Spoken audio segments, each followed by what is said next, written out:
नमस्कार दोस्तों, आज जो डेट है वो है 22 मई 2024 और EKTU के इस वीडियो में आप सभी का स्वागत है।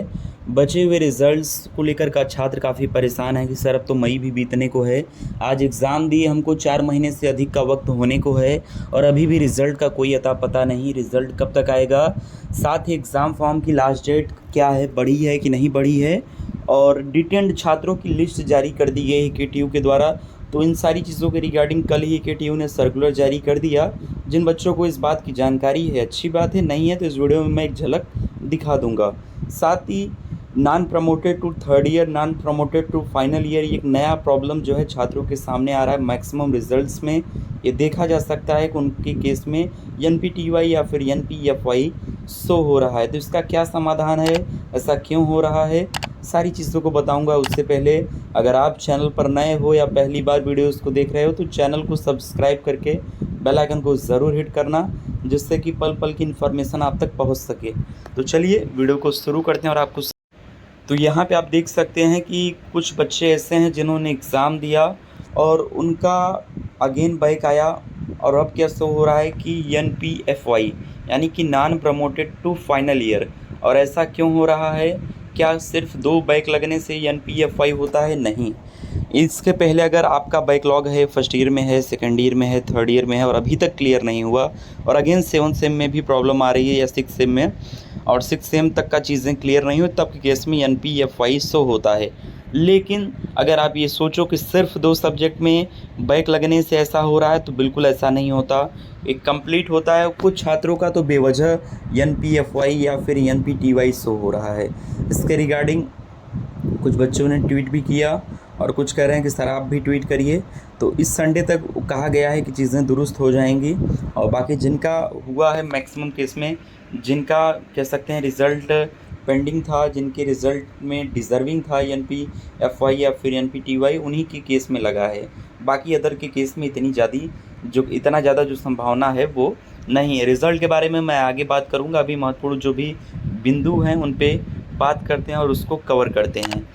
काफ़ी बच्चे कह रहे हैं कि सर NPFY लग गया है, अब क्या करें?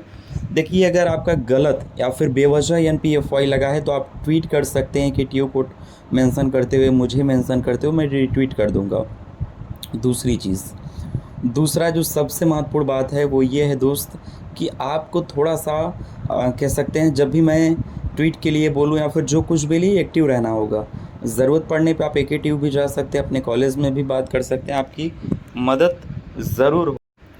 तो यहाँ पे आप देख सकते हैं कि प्रथम चरण के एग्ज़ाम के लिए सम सेमेस्टर इवन सेमेस्टर का जो एग्ज़ाम है उसके डिटेन्ड छात्रों की लिस्ट जारी हुई है, और विश्वविद्यालय के ऑर्डिनेंस में निहित व्यवस्था के अंतर्गत डिटेंड किया जाना और उसकी सूची 25 मई 2024 साया 5 बजे तक हर दशा में अपलोड करनी है, या फिर जो कुछ भी होता है आपको कर देना है। नहीं तो उसके बाद अगर आप कॉलेज वालों के लिए स्पेशली ये नोटिस है, समझ गए? तो बच्चों को भी अलर्ट रहना है। जिनका डिटेंड है तो कॉलेज से बात कर लो कि ये आगे पीछे ना हो, क्योंकि एक बार डाटा यूनिवर्सिटी को दे दिया गया, चीज़ें सबमिट कर दी गई, तो फिर आपका डिटेंड होना 100% कन्फर्म हो जाएगा।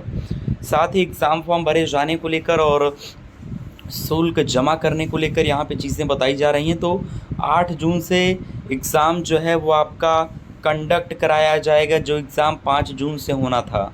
साथ ही यहाँ पे 22 मई 2024 तक परीक्षा फॉर्म भरे जाने की तिथि को बढ़ाया गया था, और अभी के लिए इसको 25 मई 2024 कर दिया गया है। यानी कि अभी भी आपके पास 3 से 4 दिन का वक्त बचा है। अगर आपने एग्ज़ाम फॉर्म नहीं भरा या फिर पेमेंट नहीं किया तो उसको कंप्लीट कर दीजिए, बिना वक्त को ज़ाया किए। फटाफट से मैं आपको बताता हूँ किस तरीके से और किन का रिज़ल्ट आना बाकी है। तो BTech first year, second year, MBA के बच्चे, BTech BE फॉर्म के बच्चे, BR के बच्चों का रिज़ल्ट अभी भी पेंडिंग है। तो आज कोई एक रिज़ल्ट आपको देखने को मिल सकता है, क्योंकि रिज़ल्ट सारे तैयार हैं, आज कल परसों। EKTU को तो चाहिए अगले 3 दिन में सारे बचे हुए रेगुलर के रिज़ल्ट्स को EKTU जारी कर दे। बहरहाल जैसा भी होगा चीज़ों को मैं बताऊंगा, कवर भी करूंगा। तो फिलहाल के इस वीडियो में इतना ही। मिलेंगे किसी नए वीडियो में किसी नए टॉपिक के साथ। तब तक के लिए थैंक्स फॉर वॉचिंग। जय